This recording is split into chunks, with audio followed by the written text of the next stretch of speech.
টাকা কার না প্রয়োজন? শ্রমিক থেকে কোটিপতি ব্যবসায়ী প্রত্যেকেই কি প্রয়োজনের সময় লোনের জন্য ব্যাংকে দৌড়াবে? আপনার কি ধারণা আপনার এলাকার সবজি বিক্রেতা মামা ৫,০০০ টাকার জন্য ব্যাংক লোন নেবে? চলুন আজকে আপনাদের সাথে পরিচয় করাই ফাইন্যান্সের এক ছায়াময় জগতের সাথে, যেখানে মিলিয়ন মিলিয়ন টাকা ঘুরে বেড়াচ্ছে ব্যাংকিং ব্যবস্থার বাইরে। আজকে আমরা জানব শ্যাডো ব্যাংকিং কী, বাংলাদেশ এবং বিশ্বের কোথায় এটি কিভাবে ব্যবহৃত হয়, এটি কিভাবে দেশের অর্থনীতিকে শক্তিশালী করে এবং একই সাথে ২০০৮-এর মতো সংকট তৈরি করে। ব্যাংক আপনার টাকা জমা রাখে, লোন দেয়, সুদ আদায় করে, খুবই সোজা। কিন্তু একইভাবে একটি প্যারালাল সিস্টেম রয়েছে, একটি নেটওয়ার্ক যা একই ধরনের কাজ ব্যাংকের বাইরে করে। একেই মূলত বলে শ্যাডো ব্যাংকিং। এই নেটওয়ার্ক ব্যক্তি, প্রতিষ্ঠান, এমনকি সরকারকেও ঋণ সরবরাহ করে থাকে। আজ আমরা জানব কিভাবে এই শ্যাডো ব্যাংকিং আমাদের জন্য প্রয়োজনীয় এবং একইভাবে অব্যবস্থাপনার দ্বারা হয়ে উঠতে পারে মারাত্মক। আমাদের দেশে শ্যাডো ব্যাংকিংয়ের বেশ কিছু জনপ্রিয় ধরন রয়েছে। চলুন জানা যাক হুন্ডি সম্পর্কে। ধরুন আপনার চাচা সৌদি আরবে থাকে আর আপনার কিছু টাকা প্রয়োজন। সে সৌদি আরবে অবস্থানরত এক এজেন্টকে ৫০০ রিয়াল জমা দিল এবং সেই এজেন্টের বাংলাদেশ প্রতিনিধি আপনার হাতে ৫০০ রিয়াল সমপরিমাণ টাকা হস্তান্তর করল।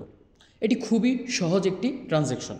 কিন্তু যদি আপনার চাচা এটি ব্যাংকের মাধ্যমে করতে যেত, তাকে সুদীর্ঘ লাইন এবং একটি দীর্ঘ জটিল ডকুমেন্টেশন প্রক্রিয়ার মধ্য দিয়ে এই লেনদেনটি সম্পন্ন করতে হতো। কিন্তু প্রাচীনকাল থেকে প্রচলিত এই ধরনের যে লেনদেনগুলো ঘটে আসছে, এটিই মূলত হুন্ডি নামে পরিচিত। এ পর্যায়ে রয়েছে গ্রামীণ মহাজন। বাংলাদেশের গ্রামীণ জনগোষ্ঠীর স্বল্পমেয়াদী ঋণের একমাত্র উৎস হচ্ছে গ্রামীণ মহাজন। এরা মূলত স্বল্পমেয়াদে উচ্চ সুদ হারে ঋণ প্রদান করে থাকে এবং সাধারণত সপ্তাহ বা হাটবার ভিত্তিক এই ঋণের কিস্তিগুলো প্রদান করতে হয়। আর কেউ যদি এই ঋণের অর্থ প্রদান করতে ব্যর্থ হয়, তবে তার ব্যক্তিগত সম্পদ পর্যন্ত দখল হয়ে থাকে। এবার গ্রামীণ জনগোষ্ঠী থেকে শহরের দিকে তাকানো যাক। দেখব আমাদের এখানে অনেক জুয়েলারি শপ মালিকরা স্বর্ণের অলংকার বন্ধক রেখে সুদের বিনিময়ে ঋণ প্রদান করে থাকে। আমাদের এখানে এটি বন্ধকি ঋণ হিসেবে প্রচলিত।